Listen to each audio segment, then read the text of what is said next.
Boa noite, Floripa, boa noite, Brasil, boa noite, mundo. Eu estou aqui, André Patunas. Este é o programa Vida Inteligente. O programa, aliás, que eu amo fazer, vivo por Vida Inteligente. Sempre falo para as pessoas, poxa, o que você está fazendo? Eu estou trabalhando, seja de manhã, de tarde, de noite, feriado, de sábado, domingo.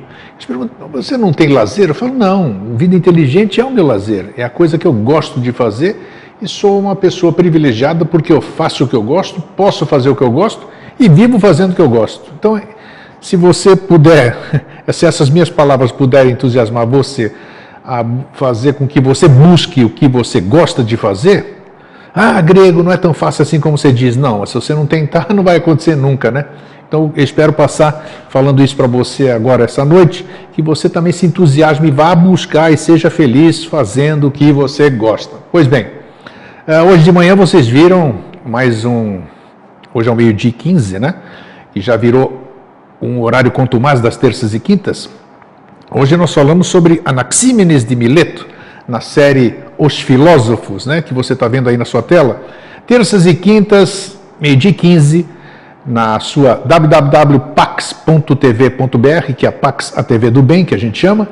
Toda quinta e terça nós falamos sobre os filósofos. Estamos agora começando falando das escolas filosóficas, falando dos filósofos pré-socráticos, filósofos que ninguém não, é muita ousadia eu falar isso, mas pouca gente sabe do nome desses filósofos pré-socráticos que inspiraram esses grandes, né? Então está sendo muito interessante, está sendo muito gratificante e é um grande aprendizado. Eu espero que você participe.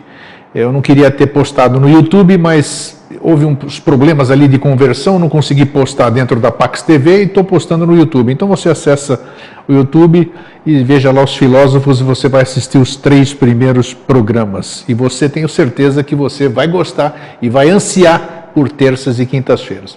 E curiosamente, não, nada é por acaso, hoje também nós vamos falar sobre os filósofos.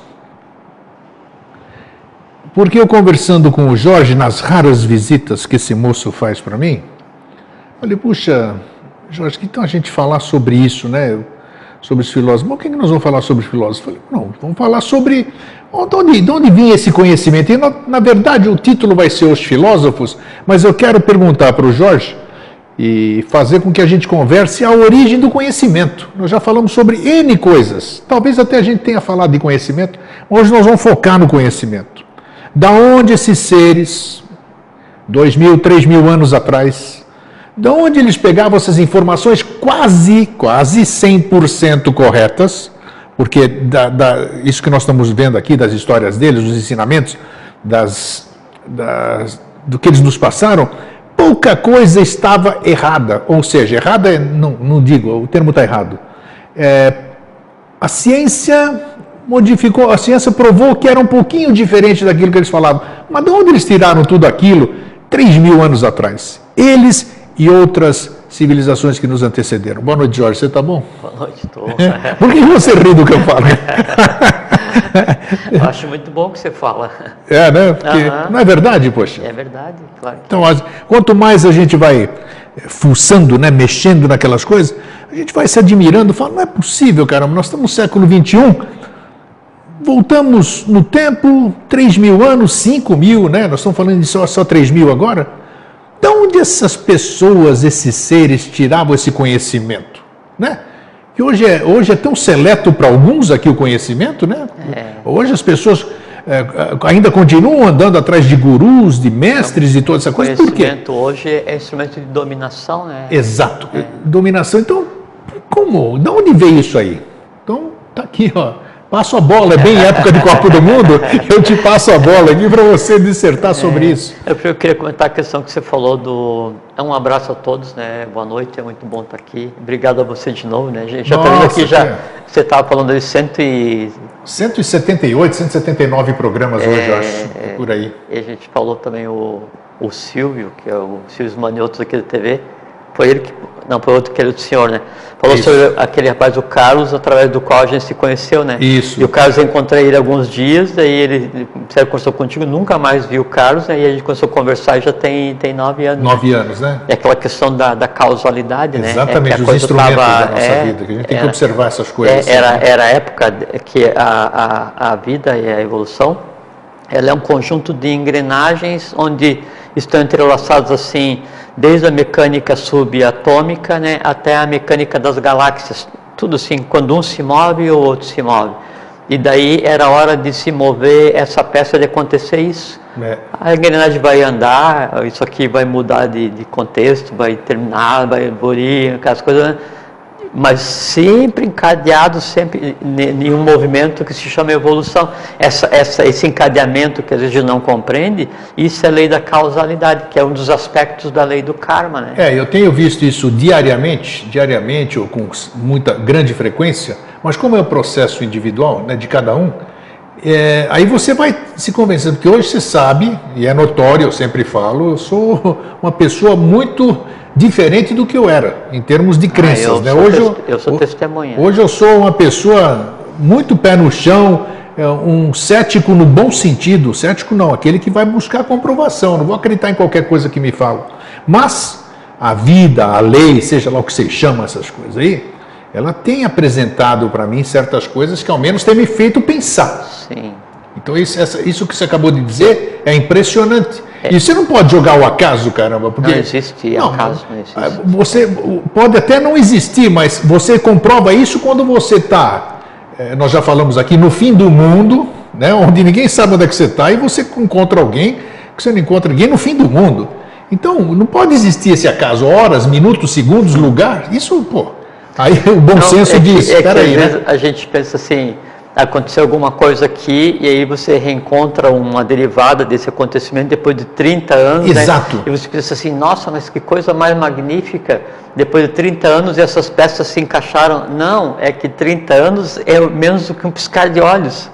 Né? É que daí, como a gente faz a medição do tempo linear, né? E de baixo para cima, isso. Né? Então tudo parece demorar porque a gente olha para tudo e tudo parece imenso e nós somos pequenos. Então essa distensão da linha de tempo sempre é mais complexo de se analisar, né? Que é a expansão da matéria. Mas na verdade é instantaneidade, o universo se movendo, tudo se movendo, as coisas acontecendo, a respiração, o sol pulsando, o universo inteiro se movendo, assim, uma coisa assim, é como se fosse uma maneira assim para descrever o que é o universo, né? Nós estamos dentro de um vulcão. Só que em vez de ser o fogo físico pela lava, né, nós temos o fogo filosofal, o fogo oculto, que é a Agni, né? Então, e é isso que acontece, assim, tudo assim, da infraestrutura subatômica até as galáxias se movendo, se encaixando, evolui, nasce o universo, perece aqui, nasce uma galáxia e tal, e o ser humano... Essa que é a coisa, né? Então, às vezes a gente não compreende o que acontece, porque a gente, nossa, mas demorou 30 anos, então, não, eu queria que isso aqui se ajeitasse, né? O mundo está errado porque isso aqui não está funcionando assim. Pô, não existe justiça no universo? O pessoal reclama. Com certeza. Não existe justiça cósmica? Calma. Isso é assim, que a gente é apressado, né? Nós ainda estamos presos no tempo terceira dimensão, né? É porque a razão da existência é fazer com que a matéria da qual nós nos apropriamos tome consciência de quem nós somos. De que maneira? Então, eu tenho corpo físico, inconsciente, apesar dele ter várias inteligências, ele é inconsciente do ponto de vista de consciência superior.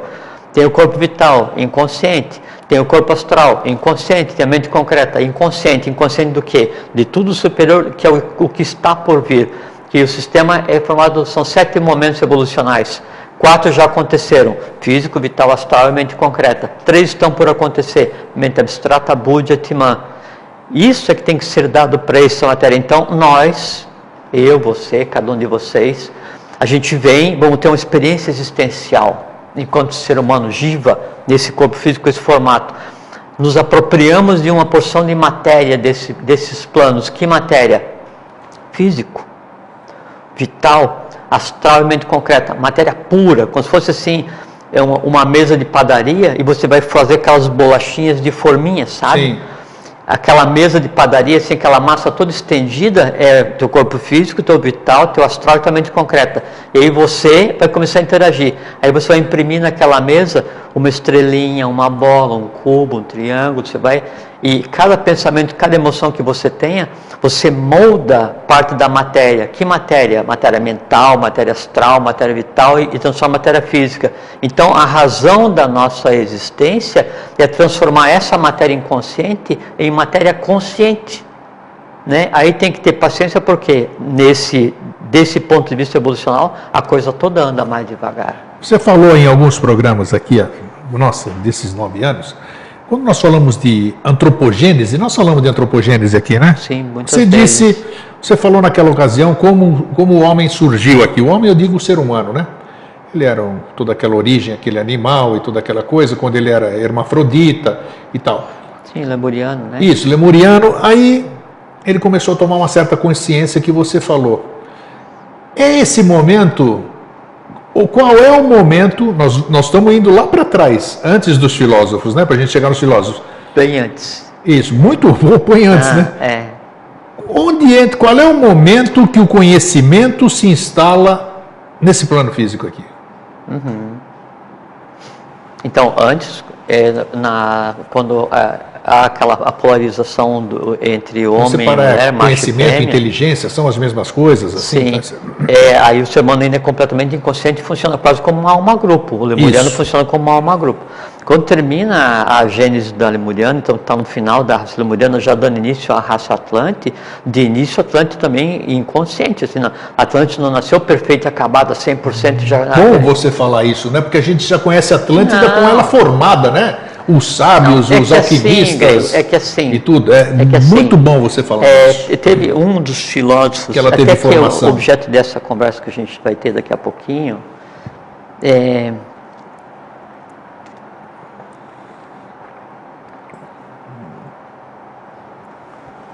sei. Daqui a pouco ele aparece. Não, eu falo assim, a ignorância é incômoda.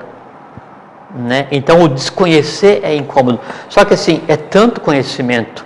E o momento que a gente vive hoje, em termos de sociedade, ele é tão órfão de história, ele é tão órfão de conhecimento profundo que, na verdade, mesmo tendo havido essa transição em partes do conhecimento do Oriente para cá, da Índia para cá, essas coisas assim, né? Ainda é um povo assim, impúbere, que é um termo que o professor Henrique de Souza usava, né? impúbere psíquico, assim, assim, gente nova ainda, sim, né? E aí, mesmo o que se sabe com relação à Atlântida, o que se revela com relação à Atlântida, né, ainda tá longe do real ainda. Mesmo? Sim. Nada próximo do real. Mesmo quando se coloca assim, a antropogênese então coloca as características de cada uma das raças, Amorral, Travates, Turânios, Acádios, Semitas, Mongóis, todos aqueles que cada um existia, tinha cidades, telhados de ouro, ficava aqui e afundou 400 mil, 200 mil, 10 mil. Isso é coisa da teosofia, que veio passando 100% verdadeira, né? Tem razão, já é o processo final da Atlântida, né? Sim, e a Atlântida existiu em consideração assim, o apogeu durou quase 200 mil anos, só que antes de daí o Atlante ele migrar em termos de evoluir, né? Porque seria o Ário Semita, que foi a partir da quinta sub-raça atlântica, e daí o Manu vaza, pega parte dos Atlantes, né? Mais preparados, e leva para a meseta do Pamir, para começar o processo de caldeamento e gerar a raça Ário Semita, que é a raça branca, depois dali se espalha, né, para a Ásia, vem para os cornos da África, depois vem para o que se chama hoje de Europa e vem para o Ocidente. Então tem todo um processo assim, pô, os Atlantes de início, eles tinham 4 dedos, não tinham 5. Olha só. Por isso que ele tem alguns seres assim que aparece o cara do descobridor, pô, mas ele só tem 4 dedos para lá, então ele é de tal planeta. Desculpa, não é nenhum planeta, ele é só o Atlante selecionado que está preservado embaixo. Vamos fazer um parênteses aí. O Atlante, ele tinha a pele, né, assim, de tal densidade, né, tão grossa que o que se conceitou hoje como arma de fogo para um Atlante era nada, sem efeito nenhum. Nada. Por isso que existiam as armas baseadas em raios. Será que daí que vem essas conversas aí que muita gente alimenta hoje, essas formas de pensamento dos reptilianos e não sei o que? Seria? Pode ser.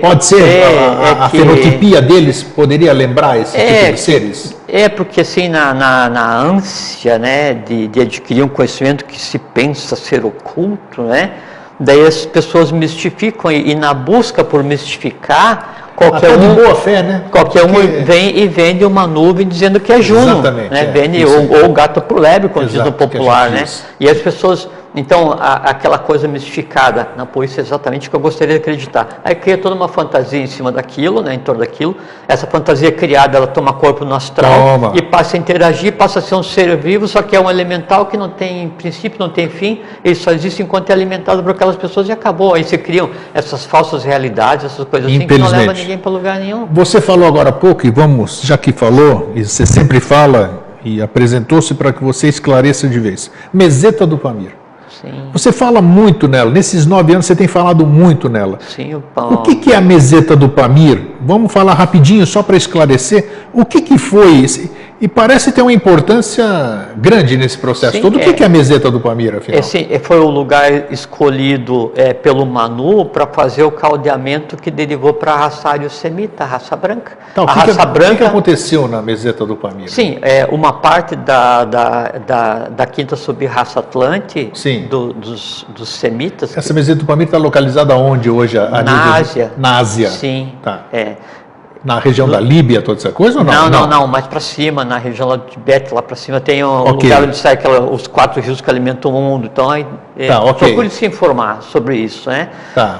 Aí então o Manu pega parte da quinta sub-raça Atlante e parte é o seguinte, é como hoje, vamos supor assim, Manu vai vir e vai levar uma parte dessa raça brasileira para formar a raça do futuro, a 6ª raça-mãe. Sim, e por que aquele lugar? Aquele lugar preparado para isso. Um lugar Os preparado. Os lugares são preparados para isso, assim como o Brasil foi preparado para o que vai acontecer aqui. Né? Como a Grécia foi preparada para o que ia acontecer. Cada um no seu tempo, né? Exatamente. Por conta do que existe embaixo, essas coisas assim, né? Aí então, vai levar os mais preparados. Parte do que tinha consciência, porque o estar preparado é ter consciência de quem você é. O preparar hoje é consciência. Então, parte dos que tinham consciência, né, não eram tão novos, tão imaturos, né, tão não prontos, foram separados, né? Entendo. E caldear. Só que o caldeamento racial não é assim. Pegou os semitas, levou para a meseta do Pamir e criou a raça ária, o ário-semita, o branco, né, em 1 ano.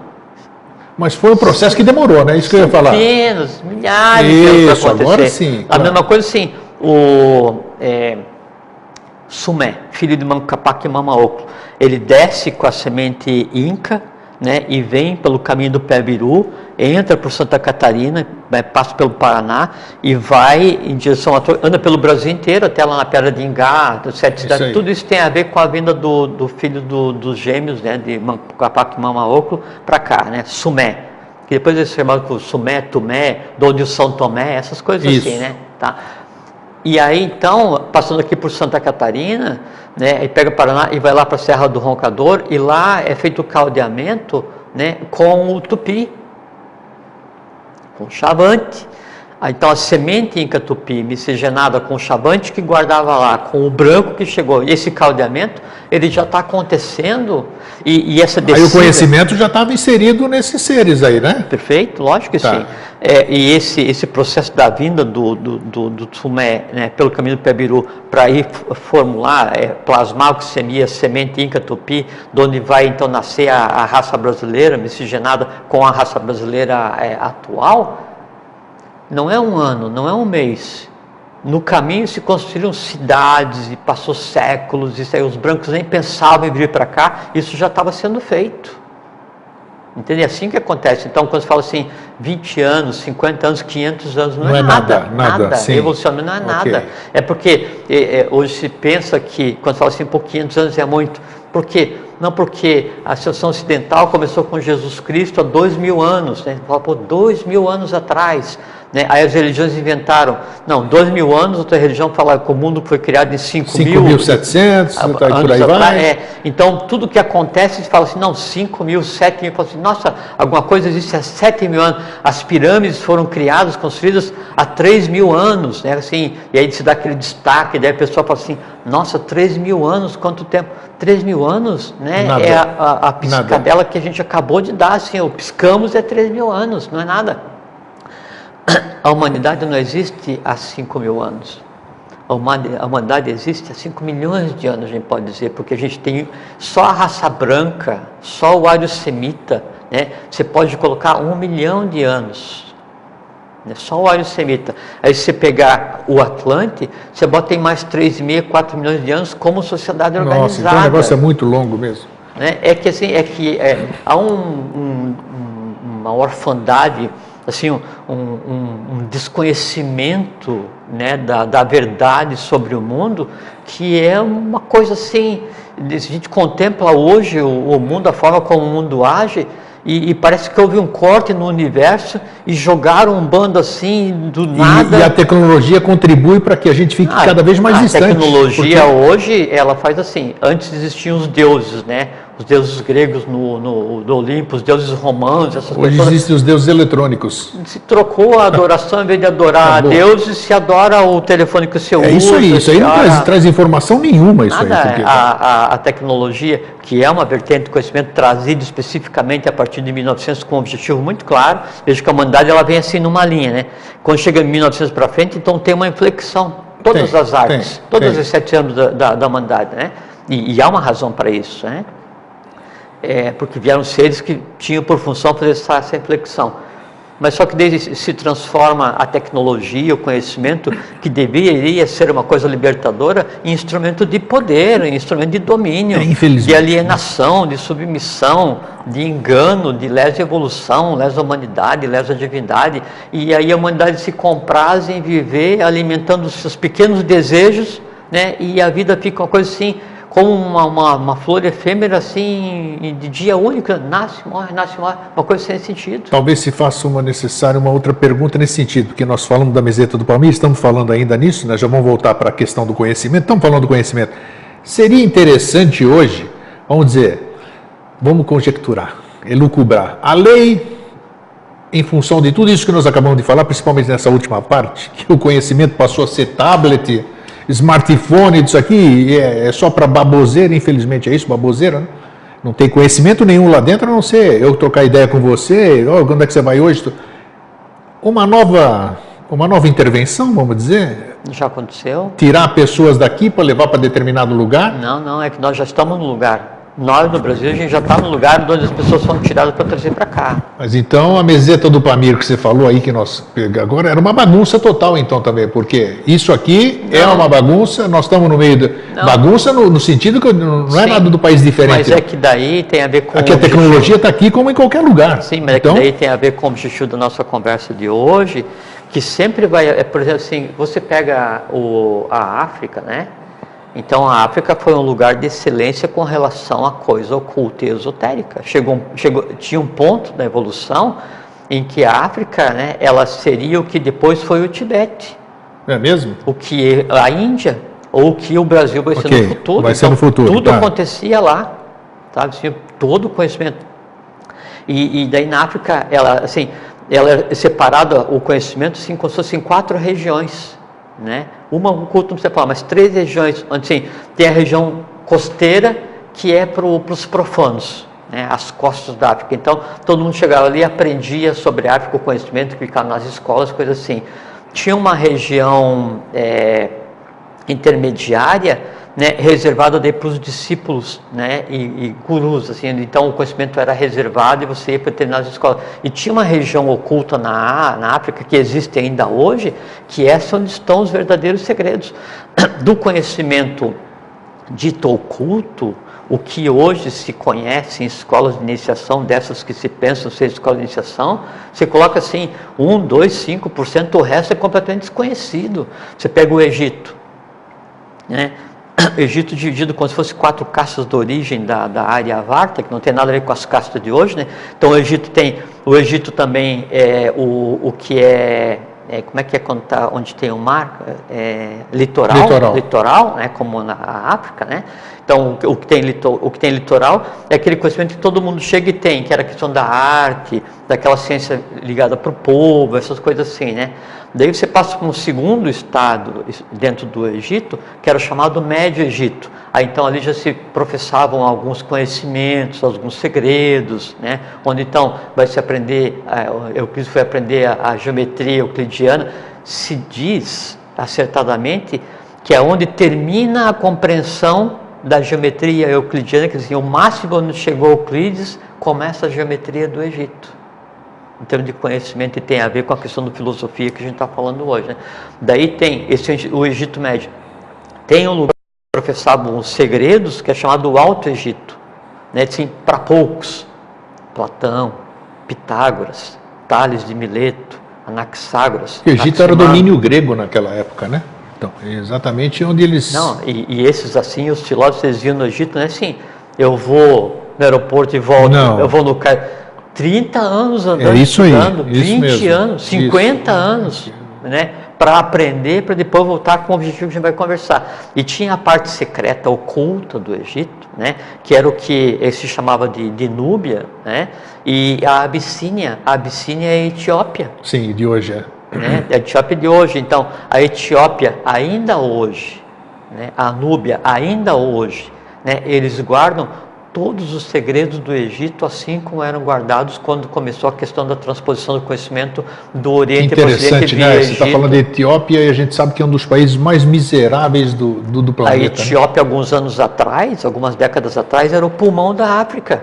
Que não lembra do Haile Selassie? Sim. Onde você disse que era Haile Selassie, né? Onde se iniciou o movimento daqueles da Jamaica que tem roupa colorida e Rastafari, não é isso? Isso aí. Ras, né, é chefe.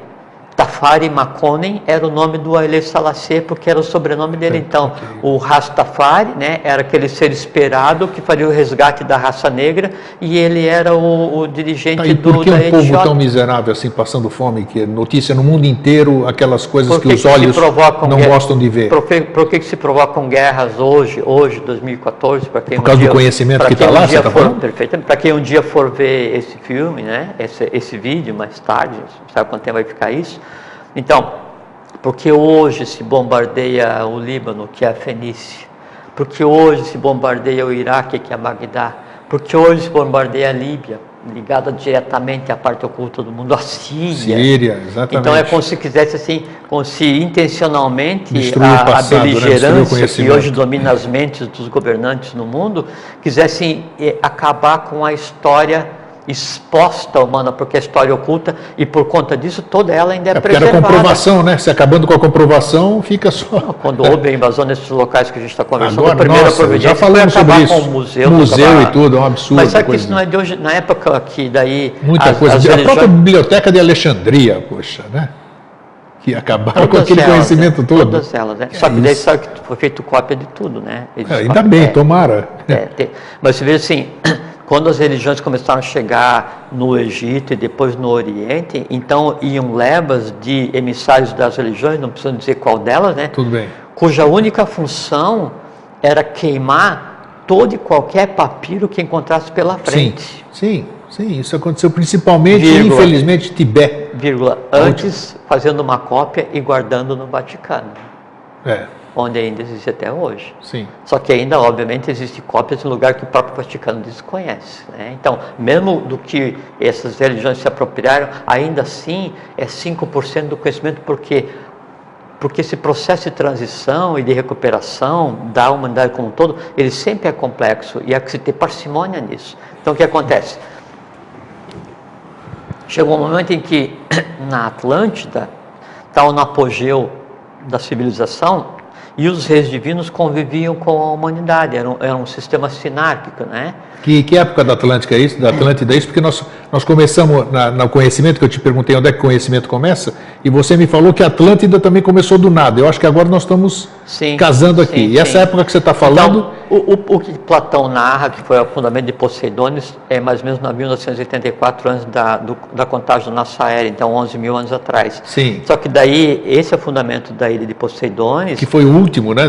De 4 ou de 3, se quiser considerar. Então a gente pode considerar que daí o anterior foi mais ou menos 200 mil anos antes. Sim. Então esse apogeu Atlântico vamos considerar com 200 mil antes do ano zero, 200 mil antes de Cristo.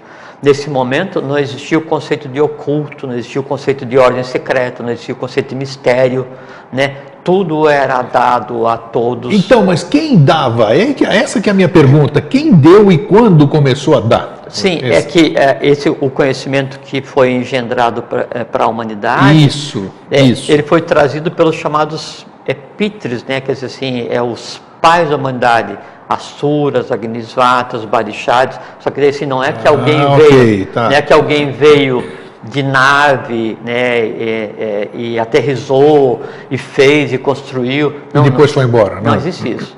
Os que vinham, assim, no pós-Atlântico, então alguns saíam de nave e tal, e vinham e reorganizavam alguns remanescentes, alguns sobreviventes da fundamento da Atlântida, 10 anos atrás, e recomeçavam algumas civilizações, dando então as narrativas. Mas nesse caso, é a aquisição de consciência. Então, o ser humano normal, né, o mais antigo, tem consciência, e aí então... Quer dizer, é importante isso aqui, eu tenho consciência, eu tenho conhecimento, mas não tenho consciência. Não adianta eu ter conhecimento sem consciência. Não, porque o conhecimento sem consciência, ele, na melhor das hipóteses, ele é uma arma para ferir teu irmão. Ok. Ou para dominar. Isso é importante, né? Esclarecer. É como o conhecimento onde se transforma em sabedoria, ele é grotesquice. Tá. Né? Ele não serve para nada, a não ser para te deixar empedernido. Você acha que é e você pensa que os outros são menos que você. Quando o conhecimento ele transforma em sabedoria, né, é muito útil, porque daí você começa a melhorar a tua vida. Só que enquanto você está no sistema fechado melhorando só a tua vida, também não tem valor nenhum. Quando esse conhecimento que virou sabedoria, se transforma em sabedoria, ele então adquire uma outra categoria e passa o que seria uma oitava acima, ele se transforma em fraternidade. Aí então esse conhecimento que era conhecimento virou sabedoria, ele se transforma em fraternidade e você aprende a amar os outros. Então o máximo da sabedoria é aprender a amar os outros. Tudo isso aí que você acabou de dizer são condimentos não. Elementos do amor universal. Perfeitamente. Sem ele não existe isso aí, sem esses passos que você acabou de dizer. Até que isso aconteça, até que a fraternidade ela rompa os muros que nos separam. Consciência. Então... porque você passa assim, da ignorância, né, o aprendizado, conhecimento, experiência, sabedoria, fraternidade, amor universal. Olha aí, ó. Isso aí, então, às vezes, assista e depois anotem isso. E receber um e-mail de alguém que fala assim, pô, não tenho conhecimento, né? Muito obrigado, a gente assiste o programa e tal, e mudou a vida e tal. Só que a linguagem em que é escrito o e-mail, às vezes você me manda uns, né? Sim, às vezes eu recebo alguns. A linguagem que é escrita o e-mail, a tinta na qual cada letra foi escrita, né? Dá para se dizer, é puro amor universal. E a pessoa acha que daí aquilo não tem relevância, mas adquirir conhecimento tem relevância. Eu digo o seguinte, olha, você já está começando pelo fim, porque o amor universal, a fraternidade, o respeito ao outro, que você está expressando nessas palavras, só se adquire no final de um processo iniciático. É um início, né? Mesmo que goste só do que a gente fala aqui, só de nós dois, é um começo.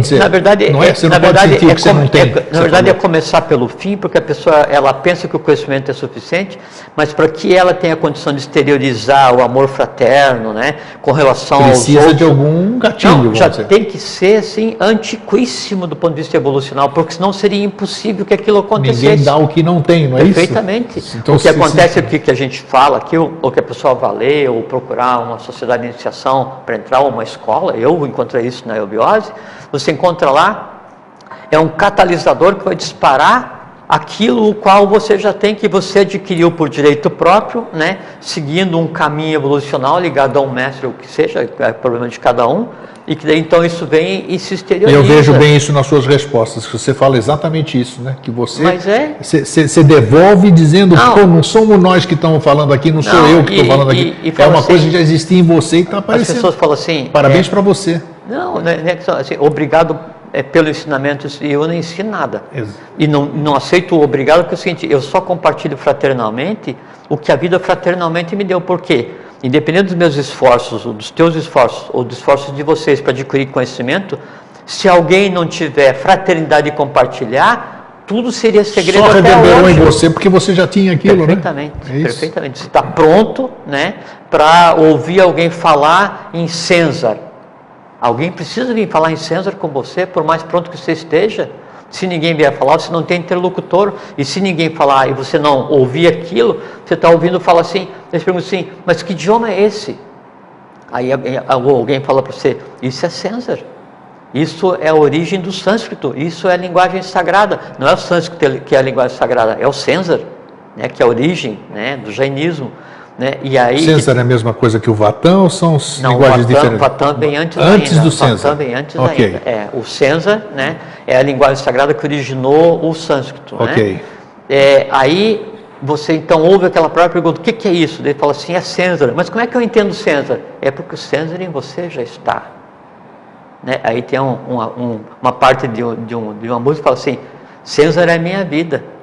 Né? Quer dizer, você vive naquela linguagem, né, que é a própria origem do conhecimento. Aí você agradece, puxa, obrigado porque você me fez ouvir o César, entender o César. Não, eu só pronunciei algo que para você seria que foi indecifrável caso em você já não estivesse. Isso que é o compartilhar fraternamente. E o mestre, quando vem, é simples assim, por que um ser da estirpe de Henrique José de Souza, né, que com o tempo a humanidade vai tomar conhecimento de quem ele é, se daria o trabalho de vir e aguentar os discípulos, estruturar um corpo de obra e escrever durante a vida toda dezenas, assim, milhares e milhares e milhares de linhas de conhecimento assim, completamente desconhecido à humanidade, transformador? Para quê? Qual é o sentido disso? O que o move do ponto de vista humano? Amor. Amor pela humanidade, porque isso para ele precisava repartir, precisava passar, assim, como todos os que vieram, o Buda, quer dizer, o budismo já existia antes do Buda, são vários Budas, né? Não foi o Gautama que fundou o budismo, né? Ele ficou mais conhecido. O Shoshoben Pandira, né, Quetzalcoatl, o Odin, o Capac, Zoroastro e tudo isso. Todos, né? Dos Zoroastro, que são vários, né? Dos persas, dos zendeaves, do zoroastrismo, do mazdeísmo, do jainismo, essas escolas todas, que depois derivou para os filósofos, que a gente vai começar a falar, já está quase acabando o tempo. Está vendo? Então, o porquê que um mestre vem e se dá e sofre humanamente, é porque já chegou a tal ponto, né? Ultrapassou de tal maneira a sabedoria, que ele em si já é não o conhecimento antropomorfizado, mas ele em si já é o amor universal antropomorfizado. Ele olha aquela humanidade assim, pública, nova, e vê o caminho de sofrimento, assim, quer dizer, vai aprender pelo karma, pela dor, e tenta dizer, não, olha, por aqui, pode ser por ali, esse conhecimento pode ser útil, só que ele nunca diz assim, é assim. Ele coloca aqui na mesa e fala assim, seria bom, você conhece a pessoa que fala assim, seria bom se você tomasse água, ele não diz para você, tome água porque faz bem para você, né? Aí você que vai julgar se é bom mesmo ou não. Eles fazem isso, os mestres vêm e trazem o conhecimento dessa maneira, e o ser humano em si, ele funciona como um tool, como uma cópia, porque assim, se eu tenho contato com o conhecimento, e daí então eu faço esse processo de fazer com que o conhecimento superior desça, ou o conhecimento superior suba, porque não existe em cima nem embaixo, né? Ou o que é mais correto dizer, que o conhecimento superior se exteriorize. No fazer isso eu estou transformando o mental, o físico, vital, astral, mente concreta, né? Transformo esse meu legado existencial. E já que eu estou nesse caminho de transformar esse meu legado existencial, por que não repartir contigo? E daí, de onde veio o impulso, né, em repartir também com o meu próximo? De onde vem? Aí do meu eu superior, que é quem eu sou, que é a questão do amor-sabedoria, né, Budi, né, é o amor universal. Aí então eu tento fazer com que não só a matéria que está em mim se transforme, que isso que é a iniciação, mas você também se transforme. Né? Isso é uma coisa muito lógica, por quê? Porque, assim, cada um de nós está evoluindo em conjunto, não é? Aqui na nação, todas as nações evoluem em conjunto, a Terra evolui em conjunto com cada um dos seres que a habitam, né? E os seres que habitam a Terra e que formam um ser, junto com os outros planetas do sistema solar, formam um ser junto com o Sol, que junto com outro conjunto de sóis formam um ser, até chegar então. É útil evolucionalmente que eu compartilhe com você conhecimento fraternal, né, de bom nível, para que você tenha uma boa caminhada, porque eu faço com que seja aprestado, com que seja antecipado o caminho que nós todos temos que percorrer. Enquanto um ser humano estiver na ignorância, a humanidade não está pronta. Então o que adianta eu correr e ter que sentar a 5 centímetros da linha de chegada, porque eu tenho que esperar todo mundo chegar? Então vamos mais devagar e levo junto todos quanto eu possa. Isso é fraternidade. Isso que você fez, que você está falando agora, vai, complementa. Não, pode que agora eu vou chegar na filosofia. Tá, então, exatamente, isso, eu ia chegar lá. Isso aqui parece que esses que nós estávamos falando agora, que nós vamos falar também agora, os filósofos que eram aqueles seres preocupados com a humanidade, eles não estavam preocupados com eles estavam preocupados com cosmologia, incrível.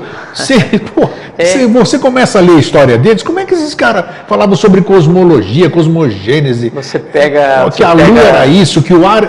falavam dos 5 elementos como a gente fala hoje. Não, mas, né, você pega assim, o dos pré-socráticos. Então quem eram esses caras? Você pega assim, as falas de Tales, Anaximandro, o pessoal, os primeiros ali, né?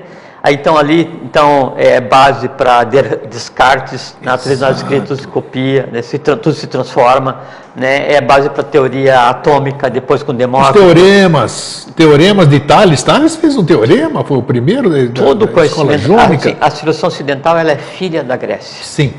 Né? Mas só que ela está com uma perna só ainda, porque acontece. Então, esse conhecimento, então, chegou a um ponto em que ele foi retirado da humanidade.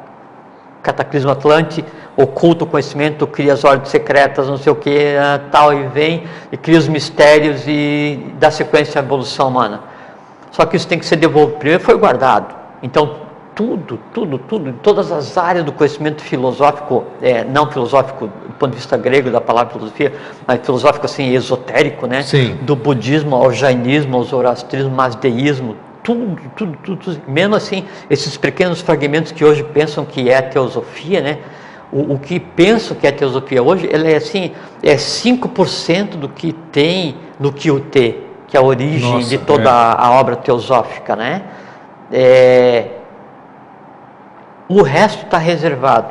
Vamos por partes, né? Então, o resto está reservado. Só que daí, então, isso é dado em doses homeopáticas para a humanidade. E esse caminho ele veio sendo feito, então assim, se constrói civilizações, se dá conhecimento, se constrói, se dá, e sempre se vai dando assim, um passo a mais, devagar, com calma, esperando a humanidade vir junto. Não adianta você pegar, assim, a pessoa atravessou o deserto com sede, e você dá 20 litros de água para ela beber de uma vez e ela morre. Vai morrer, claro. Não adianta nada, isso é a evolução. Dá uma colher, dá uma caneca, e depois deixa ele se virar. Então isso foi sendo devolvido. Chegou um ponto em que daí, nesse processo de tentar colocar a humanidade em ordem, precisava se equilibrar o conhecimento oculto, né, o poder espiritual, com o poder temporal, que era a coisa humana, né? Isso estava previsto para acontecer com a vinda do Yeshua Ben Pandira, né, em Roma, né? O Jesus da igreja, né? Só que tinha que se preparar essa vinda, criar uma massa crítica para que isso fosse possível. O Estado, né, assim, o entreposto, a fase intermediária que possibilitou a ação da vinda das ordens e dos seres e do próprio Yeshua Ben Pandira, Jesus da igreja, que aconteceu no ano 0, 33, né, desse período, né, foi possível por conta do que aconteceu na Grécia, que é chamada chuva de estrelas, de 600 a.C., né, até o ano 0. Foram onde nasceram esses seres aí. Todos os seres vieram, né? E não é que eles nasceram todos de uma vez prontos e acabados. Cada um ao seu tempo. Eram seres, né, com o potencial para desenvolver, como qualquer um de nós tem. E aí, por um impulso próprio, né? E até por conta daquela região de nascer, você aqui na Grécia, né? Aí você tem aqui embaixo tem o Egito. Eles já tinham suas escandas e midanas ali, né? Apropriadas para o momento. Mérito evolucional, todos, não é? Aí então eles se lançam, né? À procura do conhecimento, né? E aí vão ter no Egito. Isso, e o Egito, todos eles. E o Egito, agora há pouquinho, então, ele sempre foi separado em 4 regiões. E era hora de fazer a transposição de parte do conhecimento oculto do Egito. Porque, assim, todos os filósofos gregos, inclusive, eles estão por ser entendidos. Principalmente dessa região temporal, né, que antecedeu o ano zero. Né, você pega o Tales, depois você pega Platão, mais tarde um pouco, né? Pitágoras, né? Platão, Sócrates, Aristóteles e assim vai. Né? Aristóteles já fez uma transição mais encaixotada. Sim. O trabalho foi dos outros, na verdade, humanizou, né? Ali, encaixotou a coisa filosófica e daí restringiu um pouco e deixou adequada bem ao gosto ocidental, né? Mas você pega Platão. Puxa vida. Platão o ensinamento que ele deixou. Ele tem um nome oculto, um dia a gente pode conversar, ele pode citar, não vou fazer isso agora, mas ele é tratado como o divino. Né? E uma coisa muito importante é assim, precisava fazer essa transposição do conhecimento, parte do conhecimento do Egito para a Grécia em direção a Roma, para que daí lá houvesse o evento da vinda do Joshua Ben Pandira e houvesse equilíbrio entre, né, o humano, né, e o divino, entre o poder temporal e espiritual. Pode falar. Que se eles não tivessem o antecedido, vamos dizer, ninguém entenderia o que ele... Não teria acontecido. Sequer acontecido, inclusive? Não teria acontecido, porque assim, é como quando tem assim, está para chover, nuvem carregada, nenhum relâmpago, atmosfera completamente eletrizada, nenhum relâmpago. Aí de uma nuvem que seja mais densa, sai um raio pequeno que é chamado raio guia. Esse raio se lança da nuvem em direção ao solo. Onde ele passa, ele rasga o ar e ioniza, né? Ele causa um desequilíbrio elétrico quando ele está passando. Sim. Naquela passagem, aquele equilíbrio se propaga e aí todas as nuvens descarregam o que ela tem. É o pavio aceso, né? É o pavio. Então, a Grécia, ela foi assim, o que criou a atmosfera elétrica, né, para o advento de Joshua Ben Pandira, que foi a faísca que deveria... Sem a Grécia não teria havido o que hoje é a situação ocidental em termos de religião, essas coisas assim, não existiria, né? E aí, então, você tem que fazer a transposição do conhecimento do Egito em direção ao Oriente, porque o conhecimento é o ário-semita, o hindu, né, é a Índia. Então, hoje então, você canta mantra da Índia, fala em sânscrito, né, e tem a teosofia que pegou as coisas do Tibete, tem toda a base oculta, filosófica, esotérica do Ocidente hoje, ela é baseada na Índia, né, toda a base. Sim. A teosofia como um todo, né, até por conta da fonte que foi o Kyuté, escrito daquele jeito lá, e ainda assim, o Kyuté. Então pegaram assim um pouquinho mas um dia a gente fala. A outra parte do conhecimento oculto, que estava oculto no Egito, nessas regiões do Egito, né, que eu citei, ainda hoje permanece oculto. Né? Inclusive o professor, o Henrique de Souza, ele fala, essa fala às pessoas da eubiose, dirigida a todos, para se prestar atenção no conhecimento do Egito que ainda está por ser descoberto, né, via Livro dos Mortos, por exemplo, né, que é um livro esotérico por excelência, né, e aí o Egito hoje ele é completamente fascinante por causa dos hieroglifos, né, das pirâmides, as coisas assim. Ele fala pirâmide construída 3.000 anos antes de Cristo. Não. As pirâmides são anteriores aos egípcios, não é? Ou não? Sim, porque assim, ao conceito de egípcio, porque a Atlântida, Poseidônia afundou o último pedaço em 10.000 anos, quando teve o dilúvio, né? Só que aquelas 3 pirâmides ali do Vale dos Reis, Kelps, Kefren e Querinos, foram construídas em 31, 130 a.C., desgravitação e geopolímero, né? Então, 20.000 anos antes de acontecer o dilúvio, as pirâmides já existiam e aquela região já existia enquanto civilização, né? A Atlântida existia no meio do Oceano Atlântico, então as Antilhas, tudo como tinha que ser, né? E o conhecimento ficou reservado, ficou oculto. Aí tinha que ser feita a transposição. Parte dele, então, foi dado a quem? Aos primeiros filósofos gregos. E, por exemplo, assim, Tales, né? Tales de Mileto, se diz que ele nasceu em Mileto, mas há muitos autores hoje que daí acertadamente começam a atribuir a verdadeira origem de Tales, não a Mileto, onde ele foi adotado, né? Mas aos fenícios, né? Fenícia, onde hoje é o Líbano, aquela região ali, né? Então o Tales né? Ele era de origem, de estirpe nobre, né, dos fenícios, da família dos Tálidas. Se eu tenho alguém que é ligado à família, né, à nobreza fenícia, eu estou ligando, veja como é interessante, eu estou ligando simplesmente, né, ao rei Badesir, que é quem veio para o Brasil, que deu origem ao nome do Brasil e que começou esse arranque para preparar o ambiente para que hoje a gente pudesse existir. Entende? Aí então, Tales, preparado, vai para Mileto, vai para o Egito, 30 anos, 40 andando, aprendendo, e aí é aceito e reconhecido, né? E é instruído em partes, né? Nenhum deles tem o conhecimento como um todo, e parte desse conhecimento então é passado via sistemas filosóficos que persistem até hoje. Aí assim, Tales fala assim, que o elemento que constrói o universo é o ar. Aí fala assim, mas o ar está errado, não pode. Aí depois vem um outro filósofo e fala assim, não, o elemento que constrói o universo é a água, né? Depois vem outro e fala assim, não, o que constrói o universo, né, é o fogo. O outro fala que é o Eférion, que é a matéria básica. Nome... Aí se analisa a partir de hoje, assim, não, mas... Todos eles erraram, né? Não erraram. É porque o universo foi composto, a caixa, né, depois vai o... Mas é isso que eles não conseguiam captar todo o entendimento da coisa. Porque para cada um deles era dado... assim, os iniciados, os adeptos, eles eram iniciados. E como todo iniciado, ele sabe alguma coisa de um pouco. Nenhum iniciado sabe tudo. Nenhum adepto sabe tudo, né? Mesmo os bodhisattvas, os budas, eles sabem o que é necessário para o trabalho deles. O mestre, né, o Manu, o final de ciclo, esse sabe, né? Todos os outros sabem um percentual. Então, para esses iniciados, grandes iniciados que tinham por função criar a base, eles são os bijans, né, da civilização ocidental. A Grécia, ela é bijan, ela é semente da civilização ocidental, sim, sim. Né? Mesmo tendo fracassado a iniciativa do Jeswab Ben Pandira lá de unir o poder temporal com o espiritual em Roma.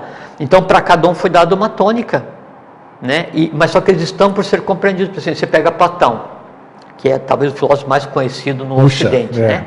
E ele está por ser conhecido, né? Você pegar assim, a maior parte dos filósofos contemporâneos, o âmago da filosofia dele está baseada na filosofia oriental, né, na Índia. Então você pega assim, Platão, aí a base, né, de Platão, e você pega Pitágoras, a base da filosofia pitagórica é a doutrina da transmigração das almas, que é a metempsicose. Metempsicose, exatamente. Isso aí. Né, que é a reencarnação para cima ou para baixo. Então a reencarnação não é agora. E onde é que ele aprendeu sobre isso? Egito. E onde é que o Egito aprendeu sobre isso? Na Atlântida. Né? E onde é que a Índia aprendeu sobre isso? Na Atlântida. Que interessante, você está falando aqui, ó. Entende? Eu perguntei para minha mãe, olha só, mãe, nessas últimas idas a São Paulo, né? Hoje ela está doentinha. Mãe, o que você acredita? O que você acredita que existe alguma coisa depois da morte, essa coisa daqui? Como é que você vê isso aqui? É uma senhora de quase 90 anos. Ela falou, metempsicose. Você acredita no negócio desse? Pitágoras? Isso é ciência pitagórica. Não, mas é o que ela sente. Isso é sabedoria. Isso é sabedoria. Aí você pega Platão, o mito da caverna. Tem fundamento a metempsicose? 100%. 100%? Claro que sim. Pô, mas isso aí é o que ela disse para mim. Olha o entendimento dela. Fala, a alma passa de corpo para corpo, assim. Óbvio, não é a alma, é o espírito. Né? É o espírito, o espírito então passa por várias almas, cada alma em um corpo. Olha só, então tá, vamos olhar melhor isso aí da metempsicose. Claro que estudar sim. um pouquinho Claro melhor que sim, isso. Claro que sim. Isso dá garantia, assim, de dar responsabilidade, que para frente, para trás, para o lado, para cima, para baixo, você vai ser norte, sul, leste, oeste, zenit ou nadir. E a pitagórica, a visão metempsicótica, vamos dizer, é mesmo? Sim. Olha aí, nós vamos abordar um dia aí nos filósofos. E aí Pitágoras, né?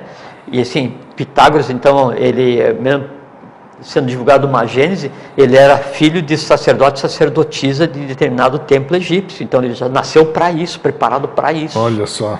Sabe? E aí então, todos eles vinham até a região da Abissínia, né, na Etiópia, se instruir. E assim, você pega Etiópia. Etiópia era tida como a terra do Prestes João, que é onde se diz Isso, que existia presta o atenção. Santo Graal, Isso. né? Que era o lugar que os templários buscavam. Então a Etiópia está ligada à origem dos templários, todas as ordens secretas ocidentais, dono de maçonaria, Etiópia, Selassie, Grécia passou por ali, Egito passou por ali, migraram para o Egito e ainda hoje está por ser descoberto. O que acontece? Nesse processo, então, de transição... Você fala quem está para ser descoberto. Quem vai descobrir isso? Nós. Porque se alguém descobrir, vão abafá-lo. Né? Se alguém descobrir, historiador... Nós estamos conversando e ninguém nos abafa. Ok, tá. Mas eu não saí daqui e não fui para o Egito, você também não foi para a Etiópia? A gente não precisa mais ir porque o conhecimento já veio até a gente. Então, olha, então tá. O descobrir não é eu Foi chegar oportuno, lá... então. Não é eu chegar lá e entrar na caverna da Etiópia, porque daí da Etiópia eu vou para o Egito, vou para o Cairo, vou para a Líbia, e daí depois da Líbia eu volto, e daí de volta eu vou e passo por baixo do Oceano Atlântico, que tem caverna, eu vou sair no Peru. Sim. Não é isso. Não diz agora a teoria aqui, que você leu isso aqui, a científica, de que tem mais água dentro da Terra do que fora? Quem que não sabia disso? Eu não sabia, pô. Agora... Não, nós já conversamos disso há 9 anos. Tudo né? bem, pô, mas corroborado pela ciência. É que a realidade ela é mais fantástica do que qualquer coisa que se possa imaginar. O que acontece é que a gente quer tentar compreender a realidade baseada na mente concreta, daí a gente só entende o que dá para pegar com 5 sentidos. Então, porque, por exemplo, em Platão não é compreendido, que é o mito da caverna. Então ele fala que daí a pessoa está aprisionada, né? E aí ela vê um muro, e aí uma parede onde se projetam sombras, e as pessoas passam com figuras, e o fogo projetado nessa figura cria uma sombra, e a pessoa pensa que aquele é o mundo real, mas o mundo real está lá fora, né? Aí, como é que vão compreender isso? O fogo, Agni, é quem molda a imagem das coisas para que Manas receba e compreenda. Então, só nessa primeira, né, assim, 2 frases, né, da alegoria da caverna de Platão, ele já deu a mecânica como Agni molda a imagem para Manas compreender, que é o funcionamento da mente concreta. Quando é que isso vai ser compreendido? Agora. Por que antes não era compreendido? Porque antes era segredo. Nós temos... Aí quer ver só um minuto só mais? Aí ele fala assim que ele tem que sair para a luz do sol, né? E aí isso vai doer os olhos, então tem que mirar o sol na água, que é um reflexo dele, né? Por que o sol que a gente mira é um reflexo? Porque o sol que a gente vê é o sol astral e é um reflexo do sol físico, que é o sol real, que é o Atom é o solar do Egito.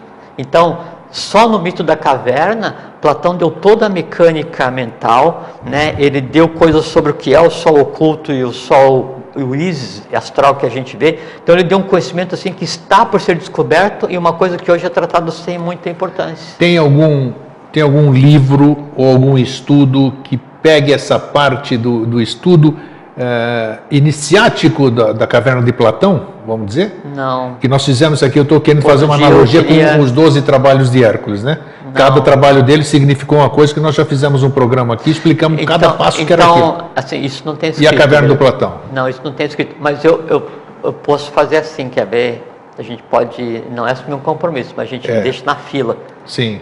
Vamos escrever, vamos produzir a interpretação da caverna de Platão sob o ponto de vista esotérico. Ótimo, então um dia vamos fazer um programa sobre a caverna de Platão. Não, né? E vamos escrever e descrever para repartir. Vamos escrever, não me cobrem porque não é agora. Não, okay? Vamos para frente. Eu vou fazer, vou fazer. Eu acho que é importante, né? É porque assim, é para mostrar o quanto está por ser descoberto, do pouco que os filósofos gregos revelaram, e do quanto esse pouco transformou o que a gente conhece hoje como mundo. Então, não adianta a gente pegar e assim, vamos falar sobre Tales, porque Tales fez isso, fez aquilo e tal. Não, isso a gente vê no Google, vê assim, isso, né? E você está se ocupando de pegar e trazer isso à tona, revivificando essas pessoas, dando a eles revitalização para que eles participem do futuro da humanidade, que é direito deles, porque eles criaram esse futuro, né? Enquanto iniciados, né?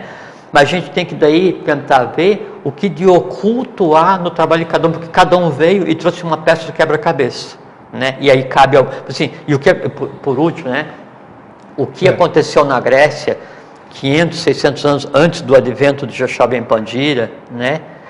Já está sendo produzido no Brasil, já tem alguns séculos. Bacana. Ocultamente. Então nós estamos vivendo hoje, no futuro vai se falar sobre o Brasil e se vê o Brasil da mesma forma como se viu e se vê hoje a Grécia, o Egito e a Índia. O Brasil é a terra das tradições secretas do futuro, a terra mística e mítica, a terra dos deuses. Nós estamos escrevendo o futuro da humanidade agora. Assim, quando o filósofo Tales estava escrevendo, ele não se preocupava assim, não, eu vou escrever para o futuro, não, ele estava trazendo conhecimento, fazendo uma transposição, uma adequação para dar para a humanidade.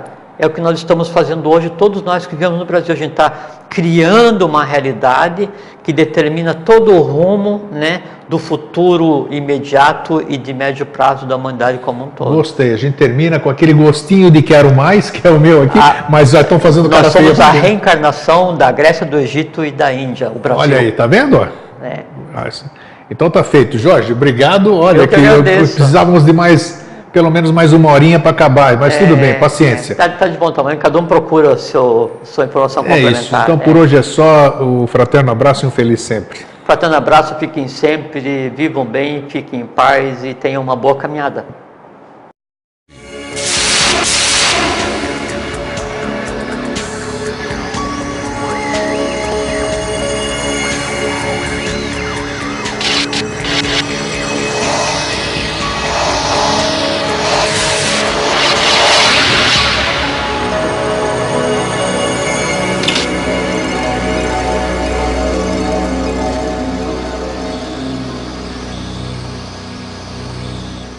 Vamos fazer um parênteses aí. O Atlante, ele tinha a pele, né, assim, de tal densidade, né, tão grossa que o que se conceitou hoje como arma de fogo para um Atlante era nada, sem efeito nenhum. Nada. Por isso que existiam as armas baseadas em raios. Será que daí que vem essas conversas aí que muita gente alimenta hoje, essas formas de pensamento dos reptilianos e não sei o que? Seria? Pode ser. A fenotipia deles poderia lembrar esse tipo de seres?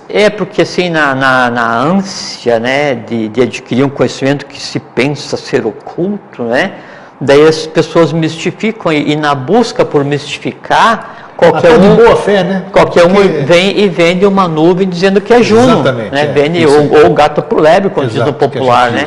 E as pessoas... Então, aquela coisa mistificada, não, isso é exatamente o que eu gostaria de acreditar. Aí cria toda uma fantasia em cima daquilo, né, em torno daquilo.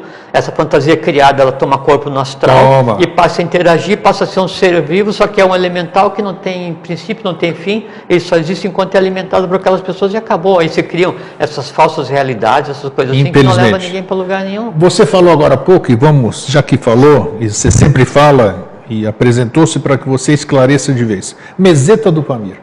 Sim. Você fala muito nela, nesses 9 anos você tem falado muito nela. Sim, o que é a meseta do Pamir? Vamos falar rapidinho só para esclarecer. O que foi esse?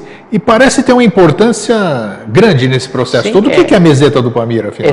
Foi o lugar escolhido pelo Manu para fazer o caldeamento que derivou para a raça ário-semita, a raça branca. Então, o que aconteceu na meseta do Pamir? Sim, uma parte da quinta sub-raça Atlante, dos semitas. Essa meseta do Pamir está localizada onde hoje? Na Ásia. Na Ásia. Sim, tá.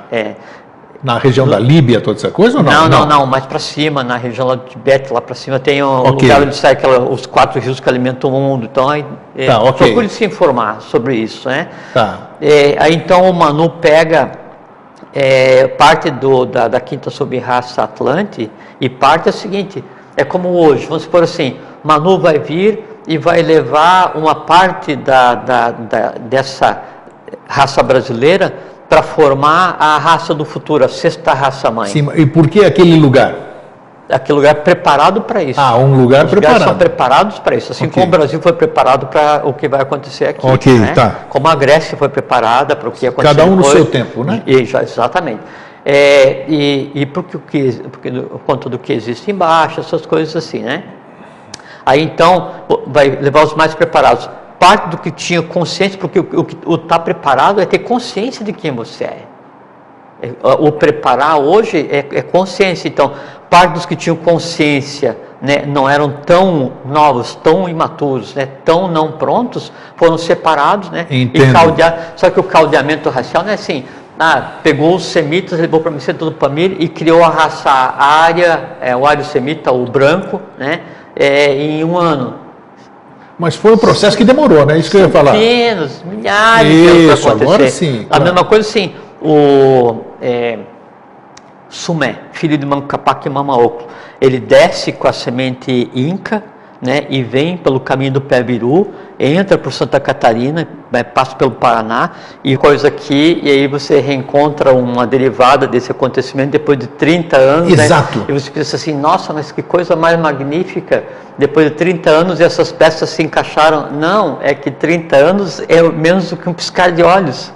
Né? É que daí, como a gente faz a medição do tempo linear, né? Não, e de baixo para cima, né? Então tudo parece demorar porque a gente olha para tudo e tudo parece imenso e nós somos pequenos. Então essa distensão da linha de tempo sempre é mais complexo de se analisar, né? Que é a expansão da matéria.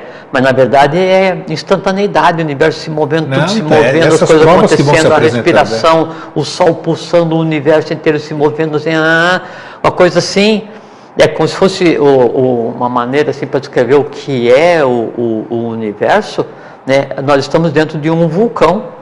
Só que em vez de ser o fogo físico pela lava, né, nós temos o fogo filosofal, o fogo oculto, que é a Agni, né? Então, e é isso que acontece, assim, tudo assim, da infraestrutura subatômica até as galáxias se movendo, se encaixando, evolui, nasce o universo, perece aqui, nasce uma galáxia e tal, e o ser humano. Essa que é a coisa, né? Então, às vezes a gente não compreende o que acontece, porque a gente, nossa, mas demorou 30 anos, então, não, eu queria que isso aqui se ajeitasse, né? O mundo está errado porque isso aqui não está funcionando assim. Pô, não existe justiça no universo? O pessoal reclama. Com certeza. Não existe justiça cósmica? Calma. Isso é assim, que a gente é apressado, né? Nós ainda estamos presos no tempo terceira dimensão, né? É porque a razão da existência é fazer com que a matéria da qual nós nos apropriamos tome consciência de quem nós somos. De que maneira? Então, eu tenho corpo físico, inconsciente, apesar dele ter várias inteligências, ele é inconsciente do ponto de vista de consciência superior. Tem o corpo vital, inconsciente. Tem o corpo astral, inconsciente. Tem a mente concreta, inconsciente. Inconsciente do quê? De tudo superior, que é o que está por vir. Que o sistema é formado, são 7 momentos evolucionais. 4 já aconteceram, físico, vital, astral e mente concreta. 3 estão por acontecer, mente abstrata, Buddha, Atman. Isso é que tem que ser dado para essa matéria. Então, nós, eu, você, cada um de vocês, a gente vem, vamos ter uma experiência existencial, enquanto ser humano jiva, nesse corpo físico, esse formato. Nos apropriamos de uma porção de matéria desses planos. Que matéria? Físico, vital, astral e mente concreta, matéria pura, como se fosse assim, uma mesa de padaria e você vai fazer aquelas bolachinhas de forminha, sabe? Sim. Aquela mesa de padaria, assim, aquela massa toda estendida, é teu corpo físico, teu vital, teu astral e tua mente concreta. E aí você vai começar a interagir. Aí você vai imprimir naquela mesa uma estrelinha, uma bola, um cubo, um triângulo, você vai... E cada pensamento, cada emoção que você tenha, você molda parte da matéria. Que matéria? Matéria mental, matéria astral, matéria vital e transforma em matéria física. Então, a razão da nossa existência é transformar essa matéria inconsciente em matéria consciente. Né? Aí tem que ter paciência porque, desse ponto de vista evolucional, a coisa toda anda mais devagar. Você falou em alguns programas aqui, nossa, desses 9 anos... Quando nós falamos de antropogênese, nós falamos de antropogênese aqui, né? Sim, muitas vezes. Você disse...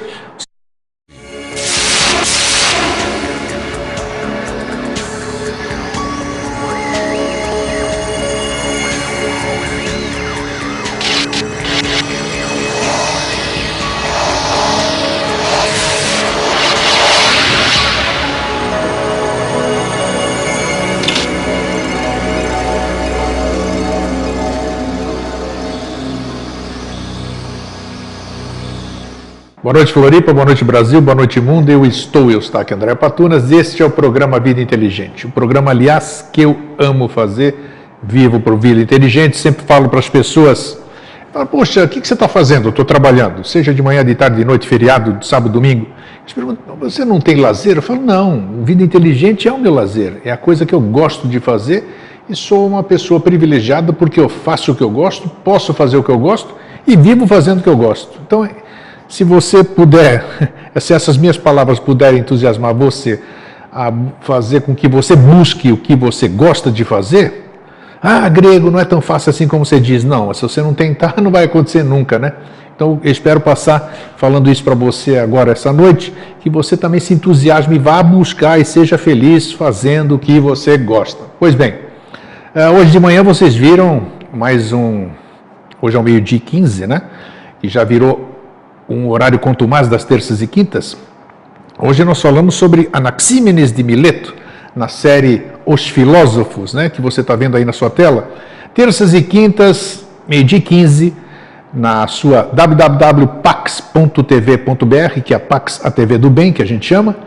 Toda quinta e terça nós falamos sobre os filósofos. Estamos agora começando, falando das escolas filosóficas, falando dos filósofos pré-socráticos, filósofos que ninguém não, é muita ousadia eu falar isso, mas pouca gente sabe do nome desses filósofos pré-socráticos que inspiraram esses grandes, né? Então está sendo muito interessante, está sendo muito gratificante e é um grande aprendizado. Eu espero que você participe. Eu não queria ter postado no YouTube, mas houve uns problemas ali de conversão, não consegui postar dentro da Pax TV e estou postando no YouTube. Então você acessa o YouTube e veja lá os filósofos e você vai assistir os 3 primeiros programas. E você, tenho certeza que você vai gostar e vai ansiar por terças e quintas-feiras. E curiosamente, hoje, não, nada é por acaso, hoje também nós vamos falar sobre os filósofos. Porque eu conversando com o Jorge, nas raras visitas que esse moço faz para mim, falei, puxa, Jorge, que tal a gente falar sobre isso, né? Sobre os filósofos. Mas o que nós vamos falar sobre os filósofos? Falei, não, vamos falar sobre de onde vinha esse conhecimento. E, na verdade, o título vai ser Os Filósofos, mas eu quero perguntar para o Jorge e fazer com que a gente converse a origem do conhecimento. Nós já falamos sobre N coisas. Talvez até a gente tenha falado de conhecimento, mas hoje nós vamos focar no conhecimento. Da onde esses seres, 2.000, 3.000 anos atrás, da onde eles pegavam essas informações quase 100% corretas, porque isso que nós estamos vendo aqui, das histórias deles, dos ensinamentos, do que eles nos passaram, você falou naquela ocasião como o homem surgiu aqui. O homem, eu digo o ser humano, né? Ele era toda aquela origem, aquele animal e toda aquela coisa, quando ele era hermafrodita e tal. Sim, lemuriano, né? Isso, lemuriano. Aí ele começou a tomar uma certa consciência que você falou. É esse momento, ou qual é o momento, nós estamos indo lá para trás, antes dos filósofos, né? Para a gente chegar nos filósofos. Bem antes. Isso, põe antes, né? É. Qual é o momento que o conhecimento se instala nesse plano físico aqui? Uhum. Então, antes, quando há a polarização entre homem e mulher, macho conhecimento e fêmea, e inteligência são as mesmas coisas? Assim, sim. Aí o ser humano ainda é completamente inconsciente e funciona quase como uma alma-grupo. O lemuriano funciona como uma alma-grupo. Quando termina a gênese da lemuriana, então está no final da raça lemuriana, já dando início à raça Atlante, de início Atlante também inconsciente. Assim, Atlante não nasceu perfeita, acabada, 100% já... Bom você falar isso, né? Porque a gente já conhece a Atlântida com ela formada, né?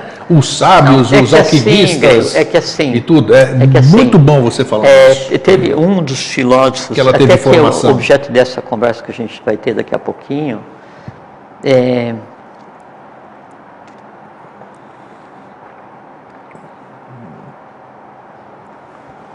sei. Daqui a pouco ele aparece. Não, fala assim, a ignorância é incômoda, né? Então o desconhecer é incômodo. Só que assim, é tanto conhecimento, e o momento que a gente vive hoje, em termos de sociedade, ele é tão órfão de história, ele é tão órfão de conhecimento profundo que, na verdade, mesmo tendo havido essa transição em partes do conhecimento do Oriente para cá, da Índia para cá, essas coisas assim, né?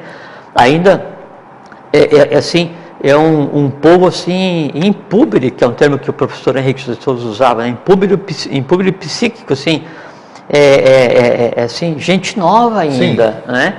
E aí, mesmo o que se sabe com relação à Atlântida, o que se revela com relação à Atlântida, né, ainda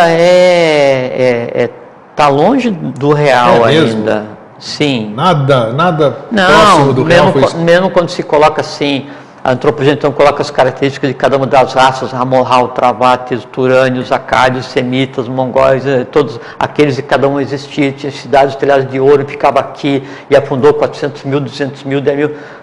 Isso é coisa da teosofia, que veio passando 100% verdadeira, né? Tem razão, já é o processo final da Atlântida, né? Sim, e a Atlântida existiu, enquanto civilização, assim, o apogeu durou quase 200 mil anos, só que antes de daí o Atlante ele migrar em termos de evoluir, né? Porque seria o Ário Semita, que foi a partir da quinta sub-raça atlântica, e daí o Manu vaza, pega parte dos Atlantes, né? Mais preparados, e leva para a meseta do Pamir, para começar o processo de caldeamento e gerar a raça Ário Semita, que é a raça branca, depois dali se espalha, né, para a Ásia, vem para os cornos da África, depois vem para o que se chama hoje de Europa e vem para o Ocidente.